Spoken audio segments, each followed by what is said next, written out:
नमस्कार, मैं संजय भाटिया हूं और आप देख रहे हैं लोकमत हरियाणा। आज मैं बात करने जा रहा हूं बीते कल रोहतक की नई अनाज मंडी में जिस प्रकार से इंडियन नेशनल लोकदल ने पूर्व उप प्रधानमंत्री स्वर्गीय चौधरी देवीलाल की जयंती का कार्यक्रम रखा, रैली का आयोजन किया। तो उस रैली के बाद आज क्या माहौल है लोगों में, इस रैली को लेकर क्या चर्चा है, आपको मैं बता दूं। जिस प्रकार से मंच के माध्यम से चौधरी भूपेंद्र सिंह हुड्डा और सांसद दीपेंद्र सिंह हुड्डा पर प्रहार किए गए, शब्दों के व्यंग बाण छोड़े गए, उसे देखकर, उसे सुनकर आज आम लोगों में यही चर्चा थी कि उन्होंने पहले भी विपक्षी पार्टियों की रैली को देखा है। पहले भी जो रैलियां होती थी वो सत्ता पक्ष के खिलाफ होती थी, विपक्षी पार्टियां अपना विजन बताती थी, लेकिन यह पहली रैली ऐसी रोहतक के अंदर दिखाई दी इंडियन नेशनल लोकदल की, जिसका पूरा लक्ष्य ही, जिसका पूरा टारगेट ही चौधरी भूपेंद्र सिंह हुड्डा और सांसद दीपेंद्र सिंह हुड्डा रहे। तो यह बात लोगों को बड़ी अटपटी लगी। लोगों का कहना था कि मंच से जिन जिन वक्ताओं ने चौधरी भूपेंद्र सिंह हुड्डा और चौधरी दीपेंद्र सिंह हुड्डा को निशाने पर रखा, अगर वक्ता भारतीय जनता पार्टी को भी निशाने पर रखते तो आज प्रदेश का, आज रैली के बाद का माहौल कुछ अलग ही होता। लेकिन आज जनता ये कह रही है कि ऐसा लगता है कि यह रैली एक प्रायोजित रैली थी, यानी कि यह, इस रैली का मकसद ही यही था कि चौधरी भूपेंद्र सिंह हुड्डा और दीपेंद्र सिंह हुड्डा के ग्राफ को कम किया जाए। वही मैं आपको आज बता दूं, चौधरी भूपेंद्र सिंह हुड्डा जो कि हरियाणा के 2 बार मुख्यमंत्री रहे हैं, उनका क्रेज आज भी बरकरार है हरियाणा के अंदर। चौधरी भूपेंद्र सिंह हुड्डा सर्वमान्य नेता माने जाते हैं कांग्रेस के अंदर। कांग्रेस के अलावा भी ऐसे कई अधिकांश लोग हैं जो मानते हैं कि चौधरी भूपेंद्र सिंह हुड्डा में ताकत है, उनमें दम है। वहीं मैं बात करूं सांसद दीपेंद्र सिंह हुड्डा के बारे में, तो यह कहने में कोई गुरेज नहीं है कि सांसद दीपेंद्र सिंह हुड्डा ने हरियाणा के अंदर अपनी एक ऐसी छवि बनाई है जिसे तोड़ना बड़ा मुश्किल है। यानी कि भारतीय जनता पार्टी भी प्रयास कर चुकी है, रोहतक में बड़े बड़े भारतीय जनता पार्टी के नेता भी आए हैं, बड़ी बड़ी रैलियां भी भारतीय जनता पार्टी ने की हैं, लेकिन चौधरी भूपेंद्र सिंह हुड्डा और सांसद दीपेंद्र सिंह हुड्डा को भारतीय जनता पार्टी, उनके जो करेज है इन दोनों पिता पुत्र का, उसे तोड़ने में नाकाम रही है। लेकिन लोगों को उम्मीद थी कि इंडियन नेशनल लोकदल जो पार्टी है वो रोहतक के अंदर सरकार की नाकामियों को गिनवाएगी, भारतीय जनता पार्टी की, चाहे वो केंद्र की सरकार है चाहे वो राज्य की सरकार है। लेकिन चौधरी अभय सिंह चौटाला हों वक्ता के रूप में, या उनके दोनों विधायक हों, या जितने भी वक्ता हों, उनमें से अधिकांश लोगों ने जिस प्रकार से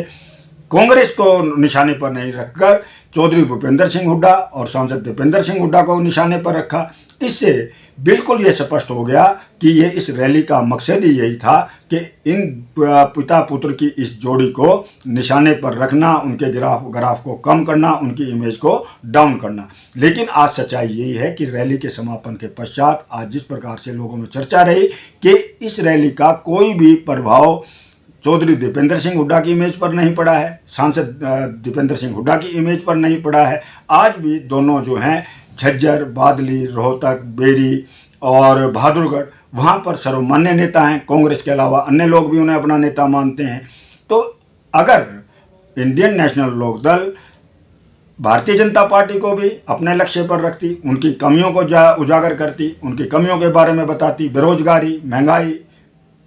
अपराध पर बोलती, तो इसका प्रभाव जनता पर पड़ता। लेकिन आज जनता ये मान रही है कि ऐसा लगता है कि जैसे यह रैली जो थी, इंडियन नेशनल लोकदल की जो रैली थी, बेशक चौधरी अभय सिंह चौटाला ने मेहनत की, लोगों को इकट्ठा किया, लेकिन अगर मंच के माध्यम से अगर वो प्रदेश के मुद्दों को भी उठाते, जो सामाजिक मुद्दे हैं, जो राजनीतिक मुद्दे हैं, या अपराध के मुद्दे हैं, बेरोजगारी का मुद्दा है, अगर चौधरी अभय सिंह चौटाला जी इसे भी उठाते तो रैली का बड़ा प्रभाव दिखाई देता। लेकिन छोटी सी एक गलती ये रही कि रैली का मकसद ही ये रखा गया था कि चौधरी भूपेंद्र सिंह हुड्डा और सांसद दीपेंद्र सिंह हुड्डा के इमेज को डाउन करना, जो कि लोगों को, अधिकांश लोगों को, क्षेत्र के, जो रोहतक क्षेत्र के लोग हैं, उन्हें ये बात पसंद नहीं आई, क्योंकि लोगों को यही उम्मीद होती है कि जो अभय सिंह चौटाला जैसा भारी भरकम नेता जो है वो भारतीय जनता पार्टी के घेरेगा, उनकी नाकामियों को उजागर करेगा, अपनी जो उपलब्धियां उन्हें बताएगा। लेकिन लोगों को यह निराशा हुई कि चौधरी अभय सिंह चौटाला ने भी कांग्रेस को नहीं, सिर्फ भूपेंद्र सिंह हुड्डा और दीपेंद्र सिंह हुड्डा को अपने निशाने पर रखा। लेकिन वही बात मैं बार बार कह रहा हूं कि चौधरी भूपेंद्र सिंह हुड्डा और सांसद दीपेंद्र सिंह हुड्डा को रोहतक क्षेत्र के अंदर आज भी लोग अपना नेता मानते हैं। उनका उतना ही क्रेज है जो रोहतक रैली से पहले था। आज